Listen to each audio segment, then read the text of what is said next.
CNN Harry Dean Stanton, the longtime character actor whose face had its own unique character, has died at 91, according to his agent, John S. Kelly. Stanton, whose gaunt, worn looks were more recognizable to many than his name, appeared in more than 100 films and 50 television shows, including the films Alien and Repo Man and the series Big Love and the recent version of Twin Peaks.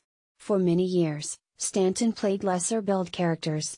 In 1984, he got his first part as a leading man in Paris, Texas, which won a host of awards, including the Palme d'Or at the Cannes Film Festival. The late film critic Roger Ebert wrote of the actor in 1989, "No movie featuring either Harry Dean Stanton or Mehmet Walsh in a supporting role can be altogether bad." Stanton often played haggard men with battered souls, Turner Classic Movies said in its description of him. TCM is owned by CNN's parent company, Time Warner. A restless, unconventional spirit off-camera, Stanton always lent a sympathetic realness to the menacing criminals and barroom-dwelling outsiders he stashed beneath his craggy face and wiry, worn frame, TCM said. Writer and director David Lynch said in a statement that Stanton was a great human being as well as a great actor. "There went a great one. There's nobody like Harry Dean. Everyone loved him," he said. In the film, playwright and actor Sam Shepard, who died in July, said that Stanton realized his well-lined face was the story. Stanton once said he didn't blame anyone for the kinds of parts he was given early in his career. "I hated being typecast in those roles. It was personally limiting, only playing stereotyped heavies," he said to the Sydney Morning Herald in 1987. "But I got those roles because I was angry, because that's what I projected, and I had an extreme lack of self-confidence." He told the Australian newspaper he had changed by adhering to Eastern mysticism, which helped him become more self-aware and less angry.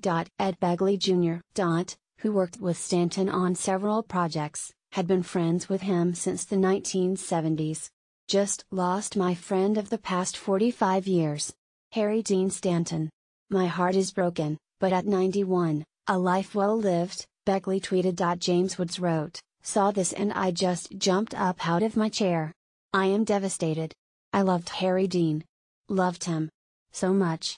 OMG. #RIF Harry Dean Stanton." Stanton was born in Kentucky in July 1926.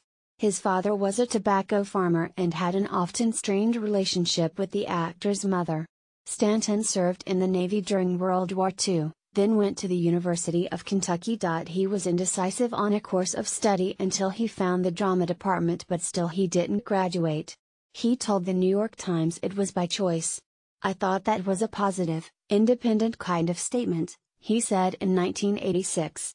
"I never liked being ordered around, which, of course, was an overreaction. I eventually found out that I didn't mind being ordered around at all when it was by someone who knew what he was doing." Stanton eventually moved to New York to become an actor in a traveling children's theater show. By the mid-1950s he was in Hollywood, where he was cast for the first time as a background player. He appeared in many memorable films: The Godfather, Part 2, Pretty in Pink, The Last Temptation of Christ, The Green Mile among them.